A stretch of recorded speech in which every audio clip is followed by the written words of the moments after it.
Okay, so those are differential equations. What I'm going to move into is something called separable differential equations. Now, really it's kind of the same thing that what I just did, but it looks more complicated. But by separating our dx and dy, what we can actually do is we can solve much more complicated looking differential equations. In fact, differential equations that are implicit differential equations, so they have both x and y in it. So separable differential equations are expressed in this form. They have to be a product, okay, or product or quotient or divide, because what we want to do is we have this dx and dy. They are separated by divide.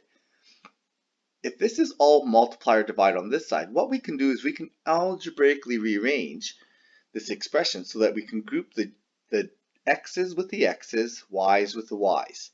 And if I do that, I end up with a Riemann sum with just y and dy and x and dx. Well, I can sum up those Riemann sums on both sides now and come up with a general solution for the differential equation. So I can integrate essentially.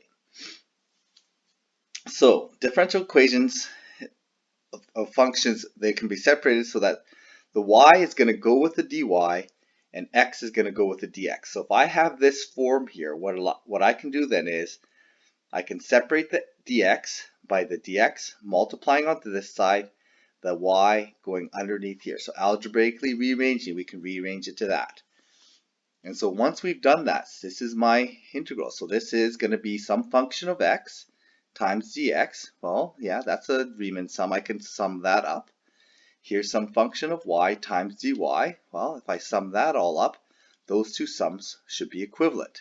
Okay, and I can solve or anti-differentiate both sides of that equation and come up with a general solution. Now, that general solution is not going to be a y equals anymore. It's going to be likely an implicit function, but now I have a solution. Okay, so I'm going to show you this, but there's the steps. We separate the dx with the x. The dy goes with the y variables. We integrate both sides, and we need to make sure we have a plus c. And if we have an initial condition, just like we had here, initial condition where we know that we can find the specific solution, some point on the graph, we can solve for our plus c. Okay, so if we just stop here at 2, when we integrate both sides, we have the general solution to the differential equation. If we plug in our x and y to find plus c, we have the specific solution to this differential equation. Okay, so let's do an example and I'll show you how it works. So here I have the slope is equal to x times y. So now I have my derivative expressed as an implicit function. That's actually okay as long as I can separate the variables from each other. Here I'm going to take my y's, and I'm going to put it, divide on this side with dy. I'm going to then take my x. So I have x on this side. The dx is going to come to the other side and becomes times dx. Well, here I have the x times dx, so the height of the graph times dx. Okay, I can sum that up. Okay, I can take that as a sum. Here is some function of y times the width dy. Well, that's perfectly fine as well because those are compatible variables. These are compatible variables, so I can just sum that up as well. So I'm just going to separate the variables, integrate both sides. Okay, so the left-hand side integrates to log absolute value y.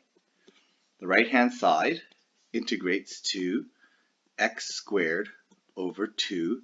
And we have to remember there's a plus c involved. And that's it. Now, I've solved the differential equation. This differential equation is in implicit form. So if I really want to solve this for y, I can. Some of them are very difficult to algebraically rearrange for y, but this one we can.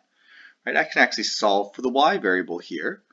Okay, so this is perfectly fine, but if you want to actually solve it as a function of x, we then just solve for y.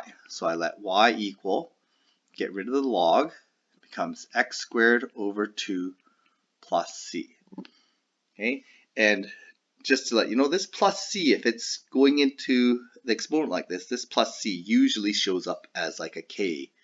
Okay, and I'm just going to write it off to the side here. Typically, this will end up looking like this, k e to the x squared over 2. Where that plus c becomes, we just express it as times some e to the power c, okay, and then which becomes a k value, a constant value as a multiplier in front. Okay, now that's something we'll see later on, but just to let you know, this plus c, we can often rearrange that, and it often rearranges to a k in the front.